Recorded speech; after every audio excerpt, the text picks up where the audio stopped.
Let's do this.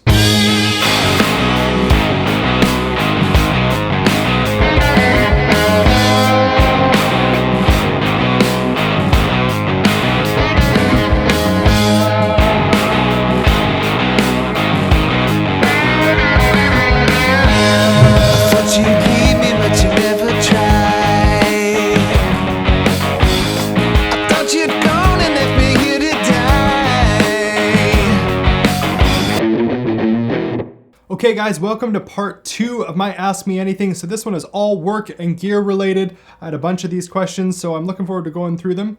Here we go. Okay, so the first question I'm kind of mashing up two. One is from Ashley Balston, one's from Chris Meets Chris. Ashley says, what made you get into photography and videography? And Chris Meets Chris says, who and what inspired you to pick up a camera in the first place? So Ashley, what made me get into photography and videography? I started skateboarding when I was 9 years old, and so I would flip through Trans World and Thrasher magazines, and I loved the images that I saw in there. And then I watched skate videos all the time, and I just thought it was the coolest thing that these people would go out and they'd film and shoot skateboarding all the time. And then right on the heels of that, Chris, who and what inspired me to pick up a camera? When I was flipping through those magazines, a name that has always stuck with me is Atiba Jefferson. So he would go out and he did a lot of shooting for magazines and everything. Incredible photographer. He's still shooting stuff. He works with some big brands now. But he is definitely somebody that I remember back and I'm like, man, that's so cool. Like he goes out and he photographs skateboarders all day. That's so rad. I wish I could do that. So that was when I was like 9 or 10 probably. And then on the heels of that, Chris Meets Chris says, when did you realize you could turn using a camera into a business? Truthfully, Chris, it wasn't until about a year after I started White Cloud, because I started it sort of as a hobby to work with a good friend of mine. And it wasn't until about a year later that I was like, I might be actually able to take a proper run at this and do this for my full-time job. So but that would have been, what was I, 29, 30? It was like 3 years ago. So that's when I realized. So it's a long time from when I kind of fell in love with what people could do with a camera. There's like a 20-year gap there. Okay, then a bit more on the practical side, I have Josh Pater. He says, what is your favorite prime lens? And that's pretty easy, but not, well, there's kind of two. So Josh, definitely this guy. This is my 51.2. I love this lens. I've shot entire projects with it, but also for photography. It's one of my favorite ones to just pick up and go out and go, because I know I can sort of do everything with it, and it has a pretty close focus distance, and it's a 1.2. So when you're doing a portrait, you can like get somebody's eye in focus and like the tip of their nose and their ear is out of focus. Like I love that look. So this is one of them, but then on a more practical, like daily work level, hold on. Have to be this guy. This is the 100mm macro. It's a 2.8, super close focus distance on it, and I use this lens a ton. It's not that expensive. It does a whole lot of things. You can actually shoot some good portraits with this as well, but for product stuff and getting in nice and close, I love this lens. So I use this one quite a bit, and it was one of my earlier lens purchases as well because it's not a super expensive one. So 100mm macro, 2.8, 50mm 1.2. I probably reach for the 50 more than I reach for this when I go out and shoot, but this has some really good use. We got Best Cut Films. He says, any plans on copying the R5 or are you sticking with the R for now? I'm planning on copying the R5 as soon as life gets back to normal. I completely love the R, and if the R5 is anywhere close to what the rumors are saying and what's been released already, it's a clear next step for us. We're at the phase of the business, again, once things get back to normal, where we're going to be adding another camera system. So it's the clear choice for us as a company. But yeah, I have plans to cop it. I think, do you? I hope they don't screw it up. Then Amy Nicole Ward says, how many hours in the office, editing and being creative, etc. versus out shooting? What's a week in the life of Jer?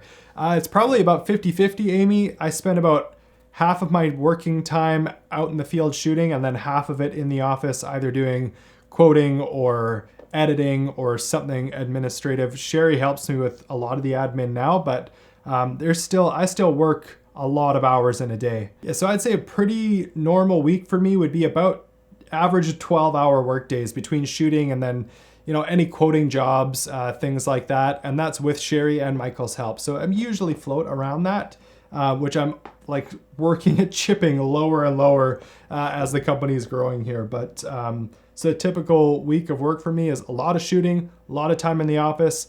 I love it all. I think if you don't love one part of that, then in the part of growing your business, it would be really easy to kind of quit on it because it's a lot of work. Yeah, so I don't know. Does that answer your question? About half of my time is spent in the office, half out in the field, but a lot of my time in the office is like at night when everybody else is asleep. Okay, then I have Josh Pyatt. Sorry, Josh. He says, how are you liking the Atomists? Well, it's the Atomists, you might be wondering. I'm glad you asked.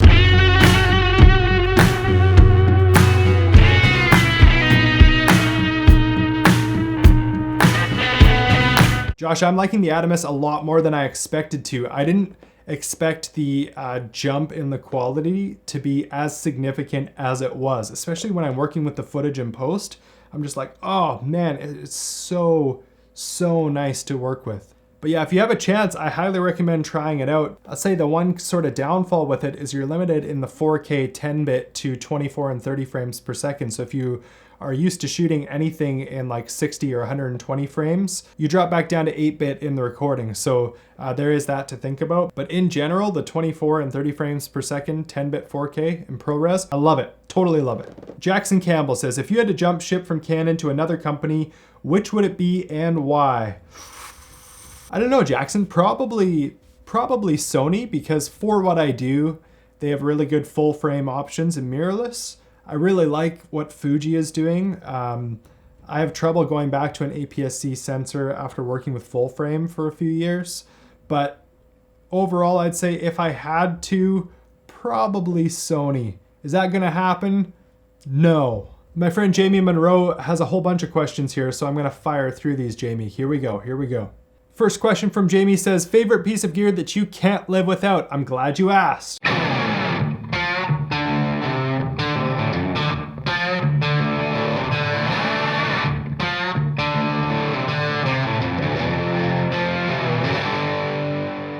Jamie, I'd have to say my EOS R camera body, which I ended up with in a trade for a lens.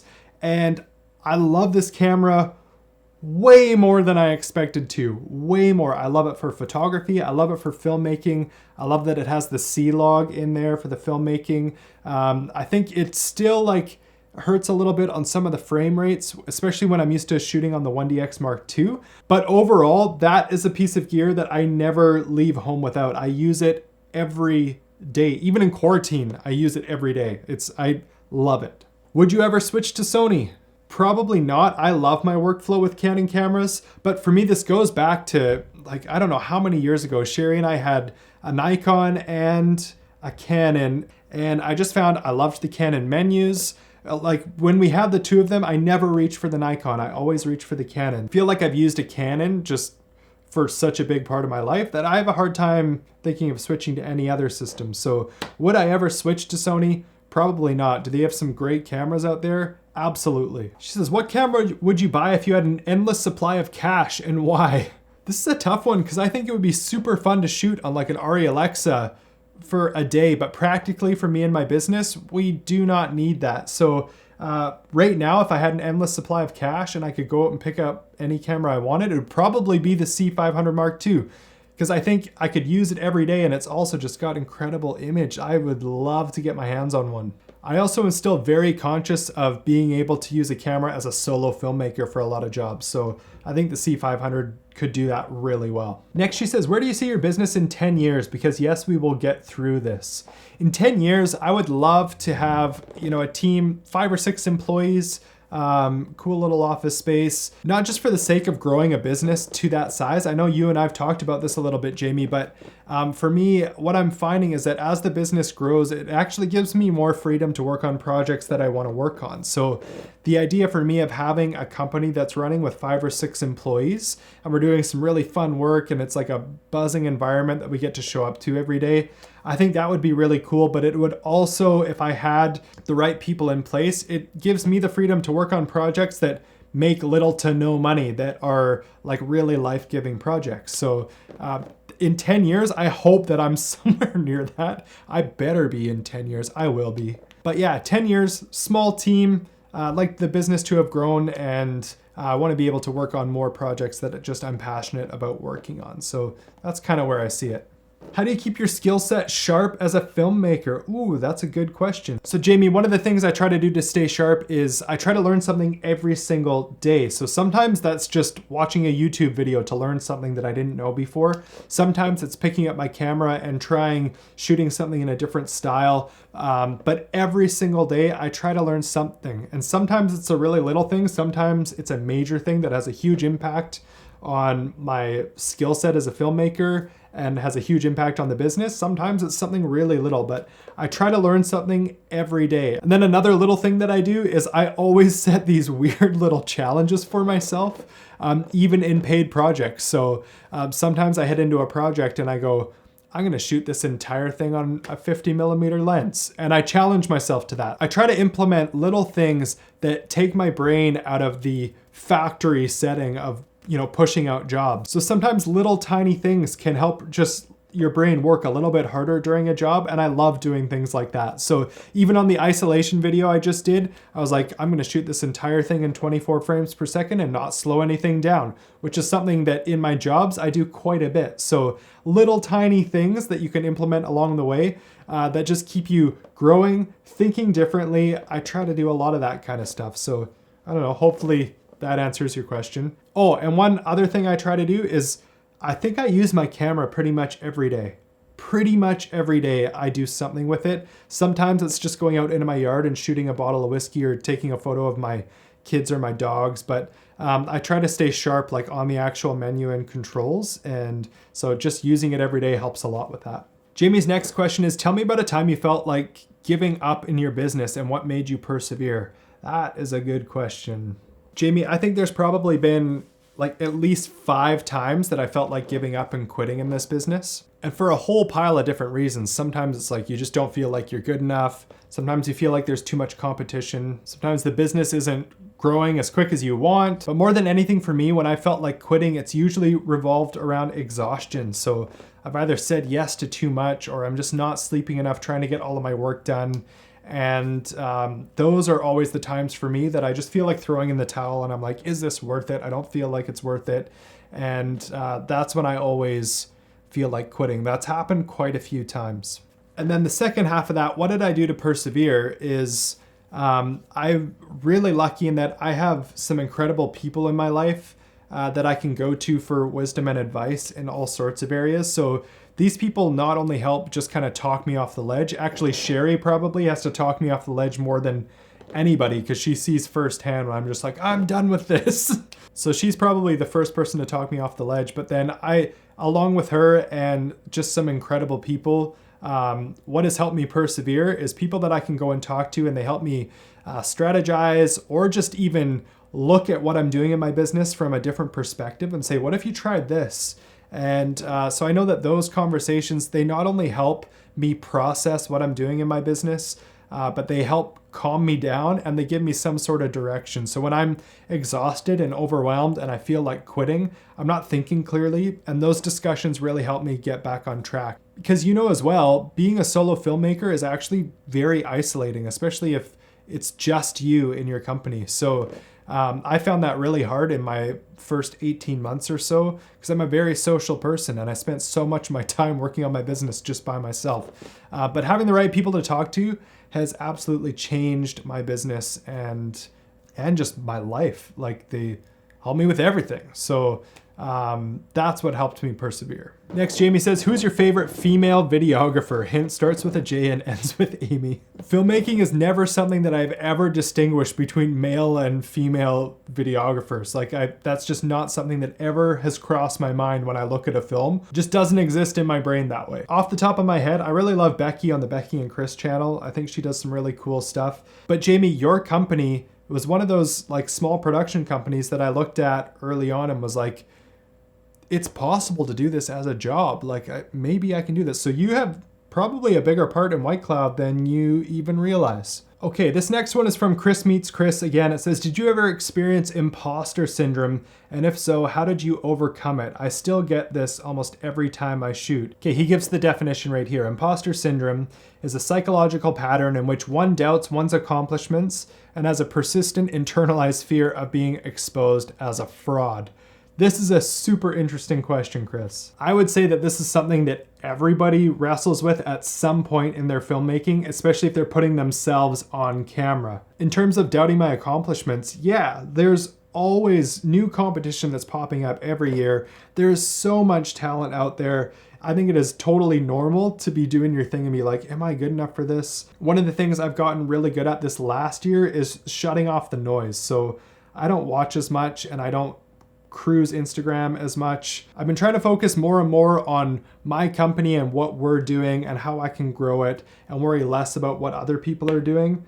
And so I find I actually go and watch stuff now when I really need to be inspired. So if I'm like feeling a dry spell, I'm like, hey, I'm gonna go watch some stuff and get inspired. That has definitely helped with the fear of my own accomplishments and like worrying about that all the time. Does it still happen? Yeah, I think it probably happens to everybody. I can say significantly it has been happening to me less this year as I've tried to focus on reducing some of the noise in my life. How's that for a long-winded sort of answer? Thanks for the question, Chris. Next question is from Alex McFadden on Instagram. Miss you, Alex. Hope you and Sarah are doing okay. How can I get such a crispy setup in my home office without your lights, using my phone or a basic DSLR? Well, I have always believed that with like basic DSLR, if you get a nice piece of glass on it, it makes a huge difference. So stepping outside of the kit lenses, that's gonna go a long way for you because usually you can open up that aperture a little bit wider, which lets more light in, and you can bring the ISO down, which is just gonna give you a nice crisp image. Lighting though is so important, Alex. It says without lights, but so setting up somewhere by a window, like it's full daylight outside right now, but I have everything shut so that I can control it completely. Maybe I should do a video on this. I think it'd be a good one. I can show you how I set up my office. In short, Alex, though, I would say if your camera can do it, shoot 4K. If you have a basic DSLR, get a nice lens for it. And as a typical rule, the more light you have in your office or whatever room you're shooting in, the more crisp the video is gonna be. So maybe one day I'll do a video showing you my rundown and how I set everything up, but hopefully that helps. I think I should do a video on that. I think that's a good idea. And then I just wanted to acknowledge as well that Ron Marshall asked this question. Ron, I'm gonna be doing a separate video on this for you because I'm gonna do a bit of a tutorial. But he says, I've seen many videos with multiple windows and musicians playing their parts. I'd like to try this putting together my own ensemble featuring myself. How is this done? Software, equipment, etc. Thanks, Jer. So Ron, I did get this. I'm gonna put together a separate video for you and show you how I would do that. But thanks for your question. Thanks everybody for your questions. Looking forward to next time. Hope you're all staying well and safe during this global pandemic. I miss you guys. And until next time, see you later.